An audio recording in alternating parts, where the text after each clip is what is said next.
네, 이처럼 1,000억 원대 횡령과 사기 등의 혐의로 구속영장이 청구된 성완종 전 경남기업 회장이 유서를 남기고 잠적했습니다. 이 유서에는 나는 혐의가 없고 결백하다, 결백을 밝히기 위해 자살할 것이다, 이런 내용이 적혀 있었다는데요. 네, 어제까지만 해도 긴급 기자회견을 열면서 억울함을 호소하던 성종환 전 회장은 왜 이런 극단적인 선택을 했는지 오늘 백기종 전 수서경찰서 강력팀장 모시고 이야기 나눠보겠습니다. 안녕하세요. 안녕하세요.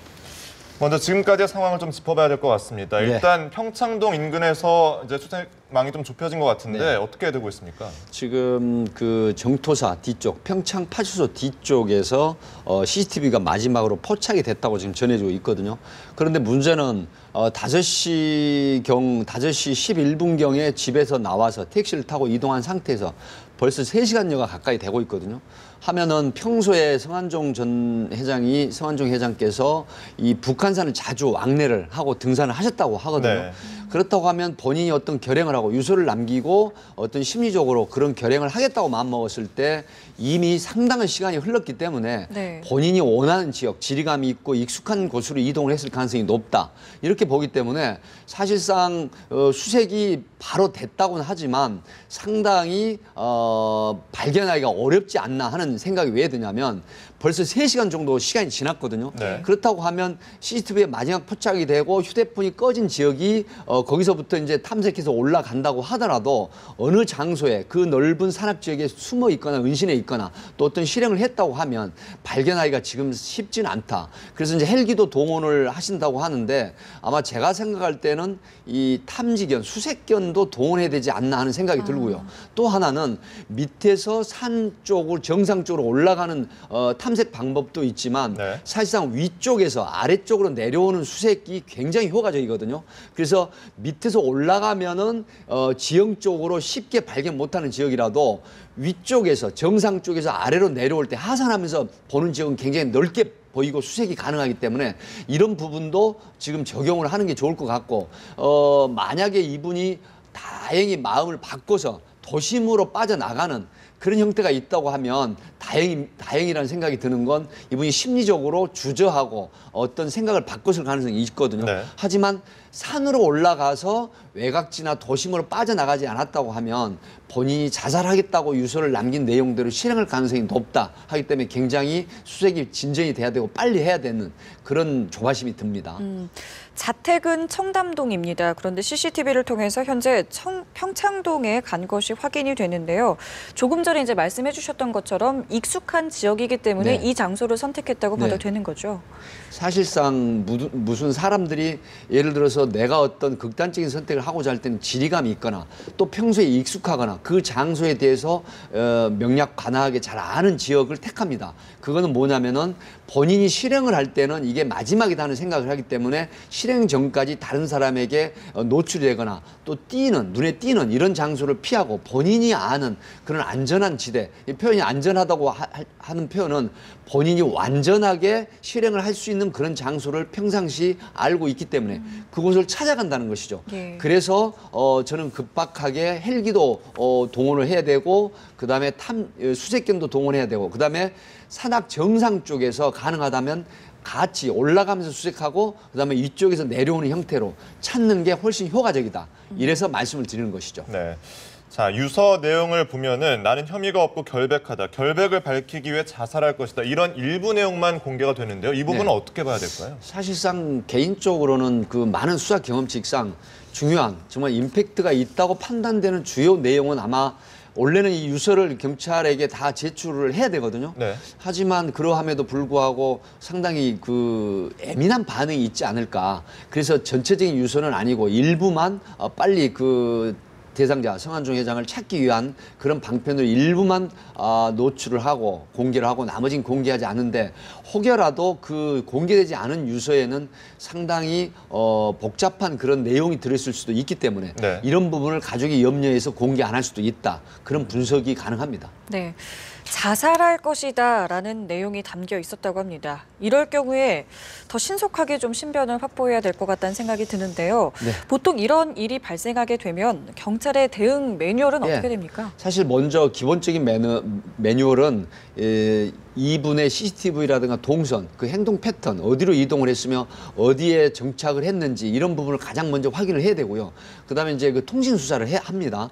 통신 수사가 어느 지역으로 이동을 해서 어떤 형태에 머무르는지, 그다음에 이게 꺼져 있는지, 그래서 긴급으로 실시간으로 항상 계속해서 지금 이 수사를 하는 거거든요. 그런데 지금 현재는 알려지기는 완전히 지금 전원이 꺼진 상태이기 때문에, 그리고 현장을 위주로 해서 신속하게 투신할 장소, 그다음에 은신이나 은폐를 해서 음독할 가능성, 이런 부분들을 신속하게 찾는, 이것이 아주 기본적인 매뉴얼이라고 할 수 있겠습니다. 네, 이런 경우에 또 가족들의 대응도 참 중요할 것 같은데요. 어떻습니까? 그렇습니다. 지금 어떤 결심을 하게 되는 가장 심리적인 요인 중에는 가족이 나타남으로 해서 설득하는 게 가장 우선이고 최대 효과를 볼 수가 있거든요. 그래서 가족이 가장 소중하다. 평소에 이렇게 느끼는 또 그런 연령대이기 때문에 가족이 나타나서 설득을 하거나 아니면 확성기로라도 예를 들어서 산악 지역을 향해서 그 가족이 직접 호소하고 하소연하는 이런 행태가 성완종 회장에게 전달이 된다고 하면 어떤 극단적인 선택을 함에 있어서 굉장히 주저하게 되는 요인이 됩니다. 그래서 실질적으로 그런 경우가 있죠. 가족이 극단적인 선택을 하려고 하는데 직계 가족이나 좀비석이 나타나서 학송기로 호소를 하거나 또 얼굴을 보여줌으로 해서 어떤 인질극도 해제가 되고, 또 자살을 하겠다고 마음먹은 사람이 나중에 그 마음을 고쳐먹고 가족 앞으로 나타나서 같이 부둥켜 안고 우는 이런 형태가 종종 왕왕 있기 때문에 이 부분도 경찰에서 빨리 가족을 현장에 투입을 해서 어떤 확성기를 통한 호소를 하게 하고, 또 가족이 그 수색팀하고 같이 이동하고, 또 한 가지 중요한 거는 평상시에 이분이 지금 이 북한산을 자주 등산을 하셨다고 하거든요. 네네. 그렇다고 하면 예전에 같이 등산하신 분들이 또 중요합니다. 이분들이 과연 이동 그 장소가 어느 지역인지 알고 있기 때문에 이분들을 협조를 얻어서 현장에 투입하는 것도 좋은 방법이라고 할 수 있겠습니다. 네. 사실 당초 이제 오늘 오전이었죠. 영장 실질 심사를 열고 구속 여부를 결정할 예정이었는데요. 네. 어제 이제 긴급 기자회견을 열었습니다. 여기서 이제 눈물까지 보이기도 했었는데요. 그만큼 이제 검찰 수사에 좀 압박을 느꼈을까요? 어땠을까요? 네, 그렇습니다. 굉장한 압박을 느꼈을 것이고, 그동안 이분이 이루어놨던 명성이 한꺼번에 오늘 10시 반에 중앙지법에서 영장 실질 심사를 하면 구속이 될 거라는 건 100% 자명하다고 인식을 했을 것입니다. 그래서 어제 명동 은행회관에서 기자회견을 하면서 뭐 이런 얘기도 했죠. 해외 자원개발 투자가 사실 국내 기업이 모두 86곳이다. 그러함에도 불구하고 또 자체적으로 332억이라는 회사 돈도 투입을 했다. 그마저도 해소를 못한 상태다. 그리고 이제 그 본인이 분식회계통의 신용 등급을 조작해가지고 뭐 러시아 캄차카 석유 사업에 탐색 작업에 사실상 성공 불융자금이죠. 이런 부분을 강물자원공사가 이제 합동으로 정부로부터 460억 융자 받았다. 그리고 또 있죠. 수출입은행에 350억 대출 받았는데 특수 관계 법인하고 거래대금을 부풀려서 회사 돈 250억을 부풀려서 횡령 배임을 했다. 이제 이런 측면이 이 성완종 회장께서는 아니다. 나는 실제로 관여한 사실이 없고 결정을 했을 뿐이고 모든 것은 밑에서 한 사안이지만 내가 거기에 관여한 사실이 없다. 그러므로 억울하다. 이렇게 지금 얘기를 했고요. 또 기자들에게 이런 얘기를 했죠.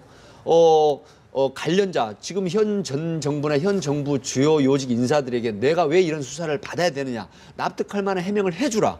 그러함에도 불구하고 전화를 받지 않은 의원도 있었고 요인도 있었고, 네. 또 이한국 국무총리 얘기도 언급을 했습니다. 네네. 이한국 국무총리에게 나의 해명을 듣고자 전화를 했더니 안 받았다. 받지 않았다, 통화 못했다. 그래서 상당히 배신감을 느낀다. 이런 소회를 기자들에게 털어놨단 말이죠. 네. 그러면서 기자회견 할 때 울먹이면서 눈물까지 보였다. 이런 부분은 결국 내가 지금까지 일궈왔던 부분이 허무하고 또 명성을 한꺼번에 잃고 그다음에 모든 지금까지 자기가 쌓아왔던 그런 인과관계나 가족까지 피해가 갈 것이다. 예. 그래서 결국은 구속이 된다고 하면 내가 박근혜 대통령 대선을 위해서 대통령이 되기 위해서 도왔고 또 MB맨이 아니다. 왜 내가 이렇게 MB맨으로 해서 혹시 탄압을 받는다는 생각을 할 수도 있거든요. 이런 측면이 아울러져서 굉장히 억울한 심정을 토로를 했죠. 그래서 결국은 극단적인 선택을 하겠다라는 유서를 남기고 북한산으로 지금 이동을 한 걸로 생각이 됩니다. 네.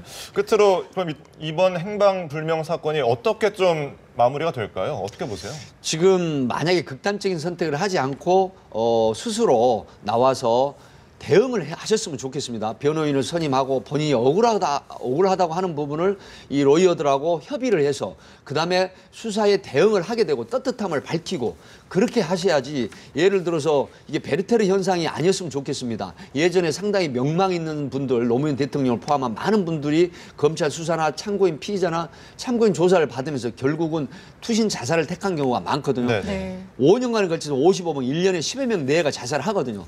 이런 부분을 전혀 생각하지 마시고 끝까지 대응을 하고 그다음에 지나가는 일회성이다는 생각을 하면 가족도 이해하고 또 많은 관계나 지인들도 이해하는 그런 위치가 되지 않을까 싶습니다. 네, 알겠습니다. 저희 오늘 말씀은 여기까지 듣겠습니다. 감사합니다. 고맙습니다. 감사합니다.